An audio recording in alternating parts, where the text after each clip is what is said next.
Bienvenido a tu podcast diseñado para que desarrolles todo tu potencial y vivas la vida en tus términos. Yo soy Luz Estela Jara, coach de mindfulness y de vida, y te comparto temas de interés para tu mejor estar como mindfulness, psicología positiva, compasión y bienestar emocional, entre otros, con la participación de invitados especiales y todo para que conectes con presencia, compasión y amabilidad contigo y con los demás. Hoy, con la gratísima compañía nuevamente, mi co-host, el doctor Ariel Alarcón, y con una sorpresa enorme, con el honor y el privilegio de tener al doctor Marco Fierro. Él es psiquiatra, psicólogo, y por favor, doctor Alarcón, si eres tan gentil de introducirlo. Bueno, buenas Luz Estela, amigos, amigas, pues muchas gracias por escucharnos y por seguirnos en nuestro programa. Sí, tengo el gusto y el honor de poder presentar al doctor Marco Fierro, que es, además de uno de mis mejores amigos, tengo el honor de ser uno de sus mejores amigos. También es una persona realmente, pues, no solamente maravillosa como ser humano, sino como profesional y como conocedor profundo del tema del funcionamiento mental y del alma humana, si se quiere, si se puede llegar a decir, ¿no? Marco, corrígeme si me equivoco, Marco, ¿no? Pero es médico de la Universidad del Cauca, es especialista en psiquiatría en la Universidad del Rosario, luego tiene una maestría en filosofía de la ciencia en la Universidad Nacional, ha sido docente de distintas facultades y cada rato lo llaman de otra nueva, no solamente en Colombia, sino en otras partes de América Latina. Es autor de varios libros justamente sobre semiología psiquiátrica, semiología mental y filosofía de la mente. Entonces, Marco, no sé si dije alguna... No, muchas gracias por esa presentación, y yo también me siento muy honrado de contar con tu amistad. Somos viejos amigos y hemos mantenido esa amistad durante muchos años. ¡Qué maravilla! ¡Qué maravilla! Con el doctor Alarcón pensamos hablando de mindfulness y tratando de desgranar esa mazorca para que tenga todo el mundo más claridad de lo que se trata mindfulness. Mind es mente, y aunque no hay una traducción específica en español de mindfulness, pues obviamente su centro es la mente.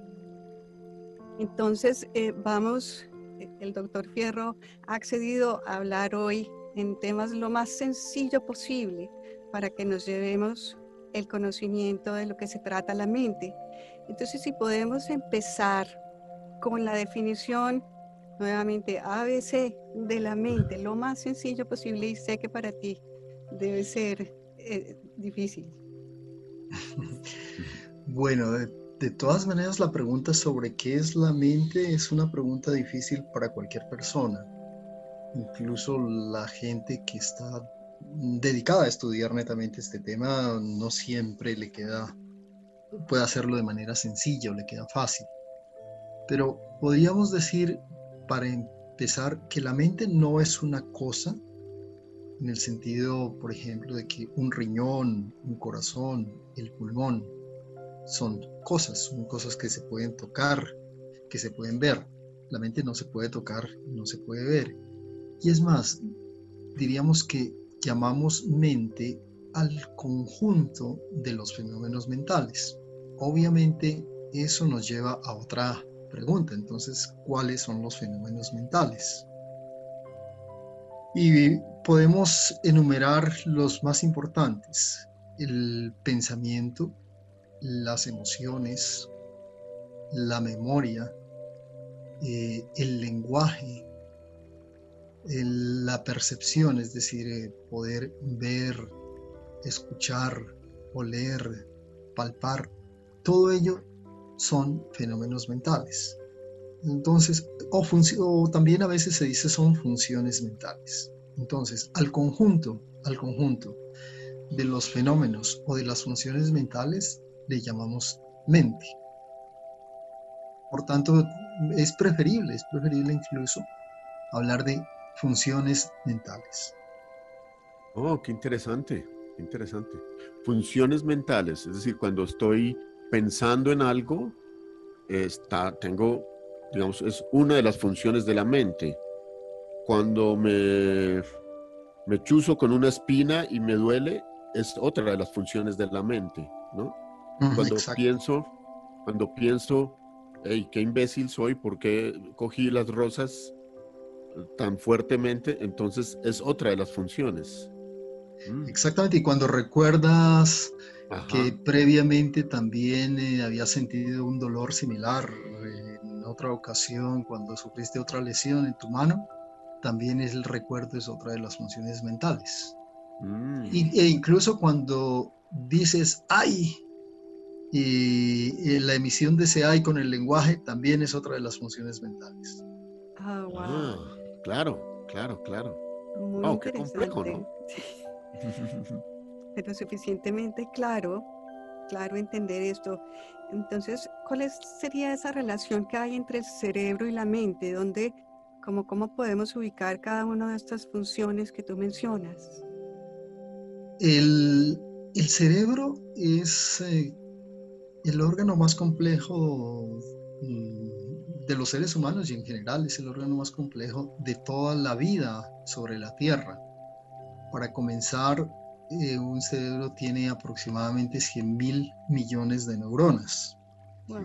y esas neuronas están ampliamente conectadas. Es decir, si nos imaginamos, diríamos, el cerebro es un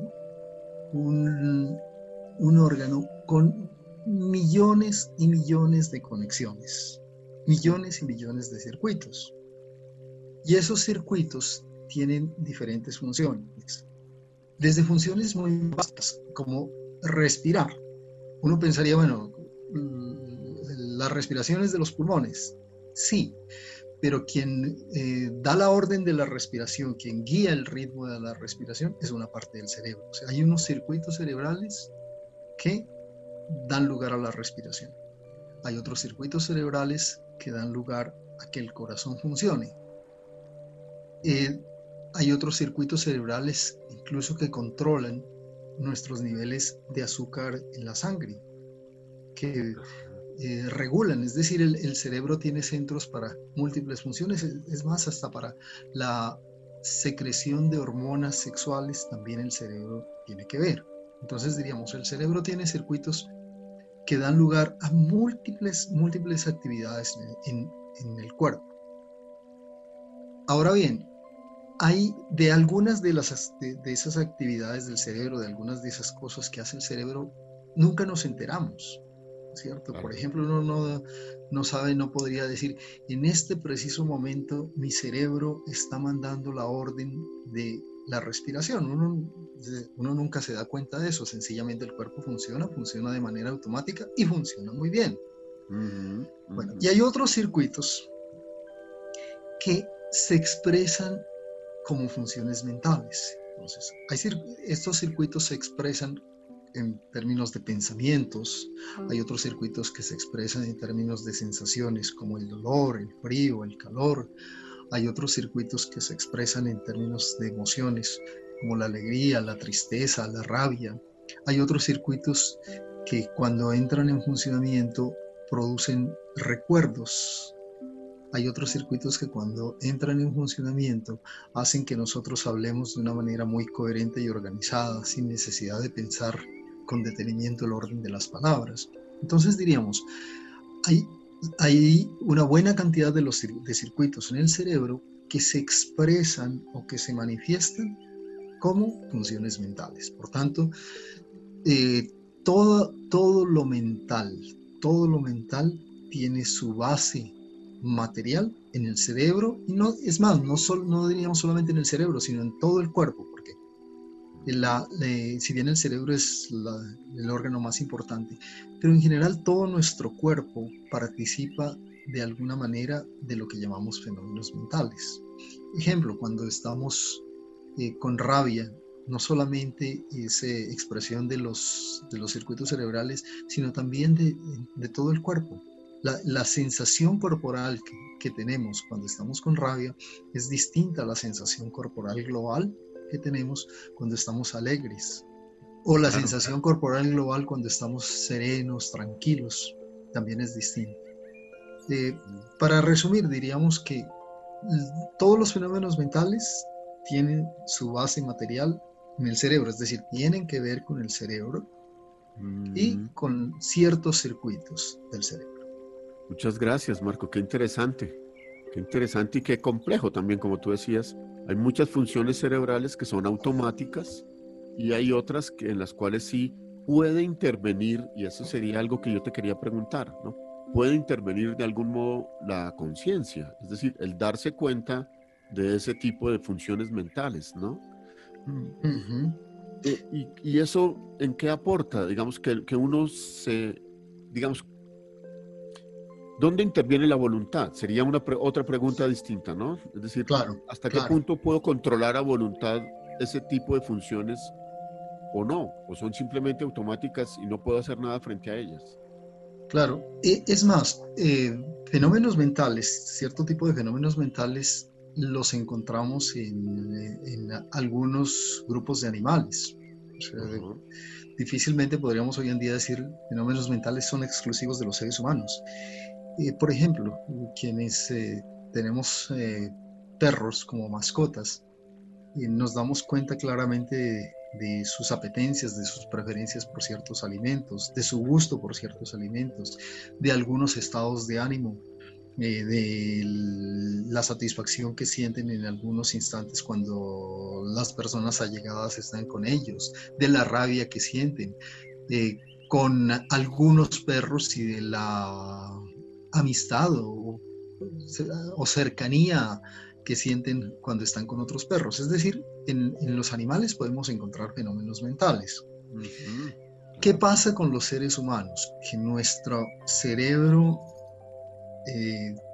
es un poco más complejo y nuestro cerebro dio lugar a una mente igualmente más compleja. ¿Cuál es la principal diferencia de nuestra mente con respecto a la mente, si podemos hablar así, de los animales? La principal diferencia es lo que llamamos la autoconciencia. ¿Qué quiere decir esto?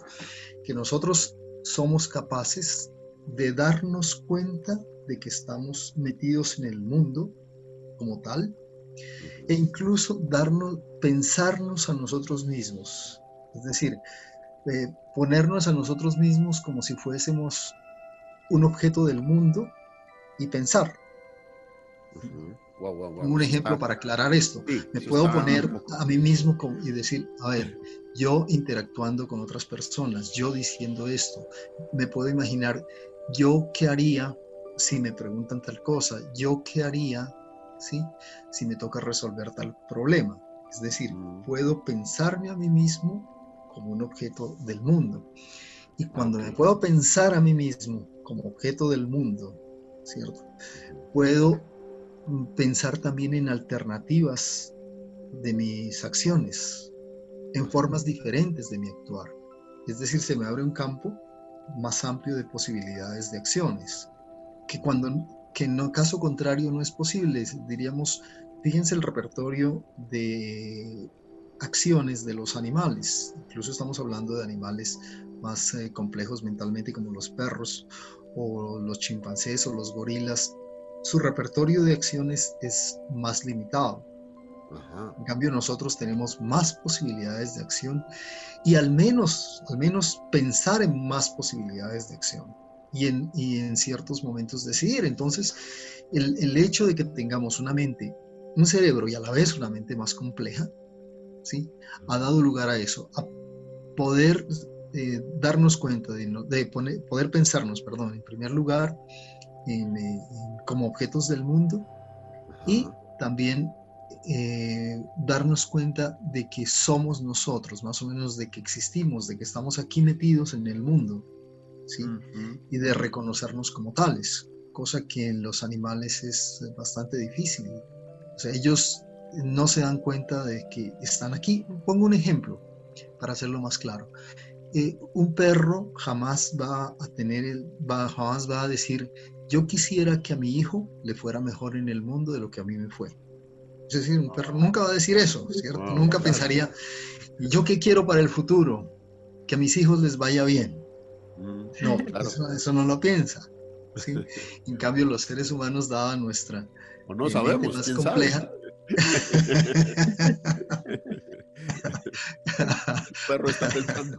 Entonces, lo que te estoy entendiendo es el observador. Uno puede tomar un poco el papel del observador y mirar y empezar a tomar decisiones. Y en ese sentido, mindfulness, ¿cómo podemos engranar aquí esta herramienta? ujú, Entiendo que las personas, cuando están muy estresadas, cuando estamos muy estresadas, entramos un poquito en piloto automático y en sí, reaccionar con creencias que hemos aprendido. Y ahí ujú. es cuando tenemos poca posibilidad de accesar esa capacidad tan brillante que tenemos. Entonces, ¿cómo podríamos hilar ahí ese concepto, doctor? Eh, Creo que la palabra que usted ha usado es más apropiada, incluso más clara, ser observador de uno mismo. Ajá. Exactamente, creo que es, yo decía, verse a sí mismo como objeto del mundo, quizás lo decimos de la misma manera, pero su expresión es más clara, o sea, es ser observador, poder ser observador de sí mismo. Al poder ser observador de sí mismo, también puedo pensar sobre mí mismo, reflexionar sobre mí mismo y utilizar precisamente esas herramientas para salirme un poco de esa parte automática, ¿sí? Ujú. Y si ya relacionamos esta capacidad con mindfulness, diríamos mindfulness está utilizando precisamente la autoconciencia con una finalidad en este caso, con una finalidad terapéutica, con una finalidad de modificar ciertos estados mentales que puedan causar incomodidad, sufrimiento, malestar y hacerlos distintos. Entonces es el uso de esa capacidad de observarse a sí mismo, de pensar sobre sí mismo, de reflexionar sobre sí mismo y de hacer ciertas cosas que puedan modificar esa parte automática que nosotros tenemos. Porque si bien tenemos la autoconciencia, pero no por eso esa otra parte automática, diríamos, ha desaparecido. Nosotros, la parte automática sigue siendo muy, muy grande, Sí, eminentemente grande sí, sí. Muy poderosa, ¿no? y poderosa. Es que es más, yo creo que la mayor parte del el, el piloto automático es el que está a cargo de nosotros la mayor parte del tiempo.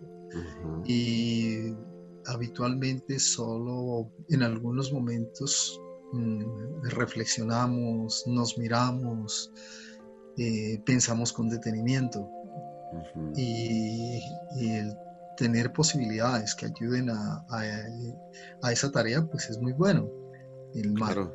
el mindfulness, otros tipos de psicoterapia, la reflexión como tal, todos esos son herramientas que nos ayudan a comprendernos mejor y a modificar esa parte automática que tenemos.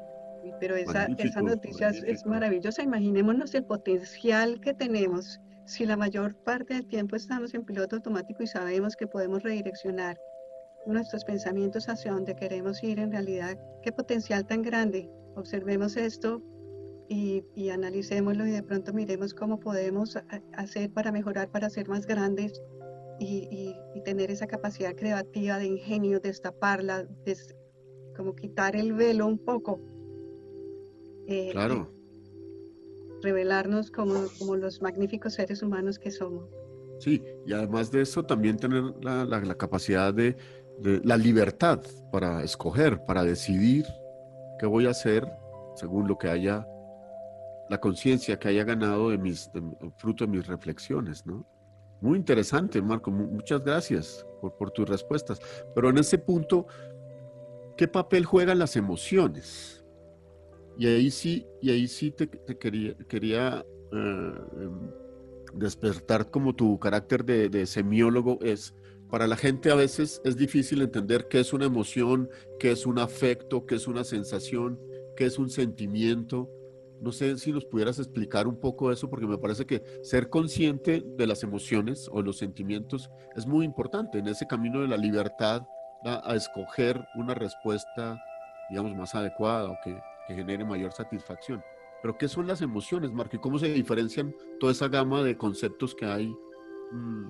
De hecho, no solamente digamos, las personas que en este momento puedan estar escuchando el programa o cualquier otra persona tiene dificultad para hacer estas clarificaciones, porque en el mundo de las universidades, en el mundo académico, no hay unanimidad con respecto a cómo se usan estas palabras. Uh-huh. El uso de las palabras afecto, estado de ánimo, emoción, no siempre es el mismo en todos los libros, en todas las revistas científicas, entonces eso representa un problema importante. Claro. Pero para comenzar es más, también la definición de emoción es sumamente compleja. o más que compleja, yo creo que a veces es tan difícil que se termina dando muchas vueltas. Voy a darles una definición que es la mía, pero voy a tratar de hacerla más entendible. Claro. La primera característica de una emoción se trata de un dictamen corporal. ¿A qué me refiero con un dictamen corporal? Voy a poner el ejemplo más sencillo de un dictamen corporal. Cuando nosotros nos llevamos un alimento a la boca que está en mal estado, que sabe mal, inmediatamente, sin necesidad de pensar, no tenemos que pensar nada, sentimos náuseas, lo escupimos, ¿cierto? O incluso podemos tener vómito. ¿Qué no es algo que hayamos pensado, que nosotros hayamos dicho, bueno, entonces este alimento está en mal estado, voy a botarlo de mi boca, voy a escupirlo, voy a sentir náuseas. No, nada de eso uno lo decide. Sencillamente el cuerpo rápidamente, en cuestión de menos de un segundo, ya tomó una decisión, ya emitió un dictamen. ¿Cuál es el dictamen?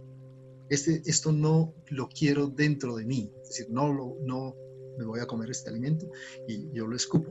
Y la náusea incluso da cuenta de eso. Es decir, el cuerpo ha emitido un dictamen sobre ese evento del mundo, sobre ese alimento. Y fíjense que el dictamen no requiere palabras, no es algo que tenga palabras. ¿Sí? Es automático. Claro, lo mismo incluso uno, supongamos, se pincha con algo, se pincha la mano, inmediatamente retira la mano. ¿Sí? Y siente dolores, más uno no tiene que pensar y decir, a ver, esto que siento es dolor, ¿cierto? O me rasca. No, uno no tiene que pensar nada, ya, es claro. Se sintió dolor y el cuerpo emitió un dictamen en el sentido en que retiro mi mano para no seguir sintiendo dolor. Entonces las emociones comparten esa primera característica, son un dictamen, pero en este caso sobre el cuerpo, es del cuerpo y la mente como un todo. Ok. Qué todo. No es solamente del cuerpo, sino del cuerpo y la mente como un todo. Y el dictamen, en los ejemplos que ponía, el dictamen fue, yo no quiero este alimento, yo lo escupo, ¿cierto? Tengo náuseas, o yo retiro mi mano si me estoy pinchando. En este caso, el dictamen igualmente no se expresa en palabras, sino se expresa en términos de alegría, ¿cierto? De tristeza, de rabia, de incomodidad, de vergüenza, de cualquier otra emoción. Ejemplo, yo me encuentro, ¿cierto?, con alguien a quien aprecio mucho e inmediatamente yo siento alegría de encontrarme a esa persona, ¿sí? Mi cuerpo y mi mente han emitido un dictamen rápidamente y es alegría. Claro, luego lo saludo, le digo qué bien que nos encontramos, qué agradable vernos, etcétera, etcétera. Pero ya cuando digo las palabras, ya el dictamen ya está emitido hace rato. Y eso sería una emoción. Sí, o sea, una emoción sería un dictamen que emite el cuerpo y la mente como un todo acerca de un evento en el mundo o incluso en uno mismo. Ejemplo, yo de pronto siento que mi pecho está saltando rápidamente y yo me asusto. Estoy emitiendo un dictamen, en este caso sobre algo que ocurre en mí. Claro. O sea, estoy emitiendo un dictamen sobre eventos del mundo, pero también sobre cosas mías. O de pronto una situación me recuerda un evento triste y ese recuerdo, un evento doloroso y ese recuerdo me pone triste. Entonces estoy emitiendo un evento acerca de un recuerdo. Entonces, y ahí al sentimiento, perdóname, Omar, eso es una emoción, está clarísimo. Sí. Muchas gracias. Y por cuando dice, tengo un sentimiento. Bueno. Ahí. Otra vez, la palabra sentimiento es bastante, también se usa de distintas formas. Yo prefiero usar la palabra sentimiento ¿para qué? Para hablar del aspecto cualitativo que diferencia una emoción de otra. Es decir, voy a poner un ejemplo. Diría, yo lo que siento cuando estoy triste, lo que siento es distinto que lo que siento cuando estoy con rabia. O sea, el sentimiento. Ese sería, allí utilizaríamos la palabra sentimiento. Es decir, más o menos diríamos, el sentimiento es el componente mental de la emoción. Que la emoción es muy corporal, ¿no? Cuerpo y mente como un todo. O sea, la emoción es el dictamen que emite el cuerpo y la mente como un todo acerca de la importancia que tiene un evento para un sujeto y que se manifiesta en el cuerpo, se manifiesta a través de diversos cambios. Por ejemplo, si yo tengo rabia, se manifiesta en que tengo temblor, en que me late el corazón más rápido, en que incluso hay cambios en la secreción de adrenalina al interior de mi cuerpo. Se manifiesta también en que si tengo rabia se manifiesta en esa sensación especial de la rabia, que sería el sentimiento.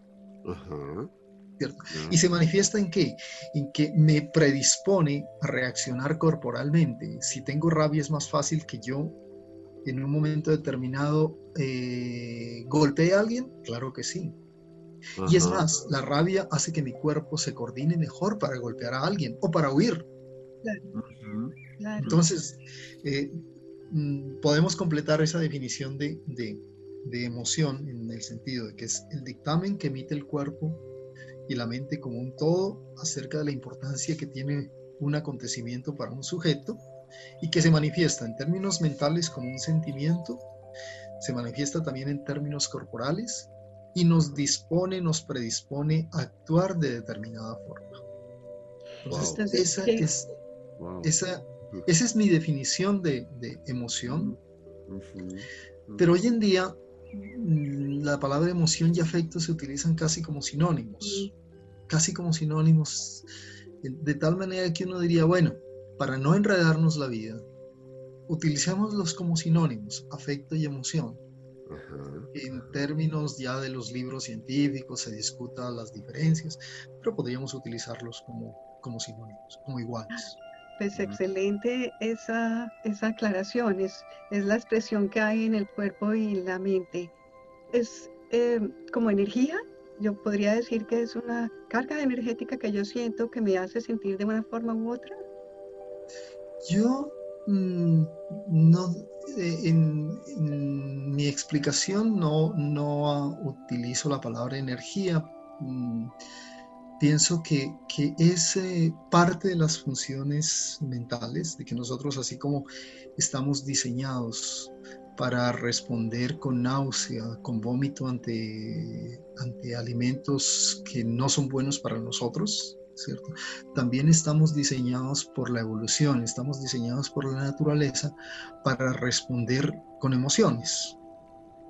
Entonces, yo diría más que energía, yo utilizo la palabra, no utilizo la palabra energía dentro de mis explicaciones, pero yo diría más, la evolución nos ha diseñado así.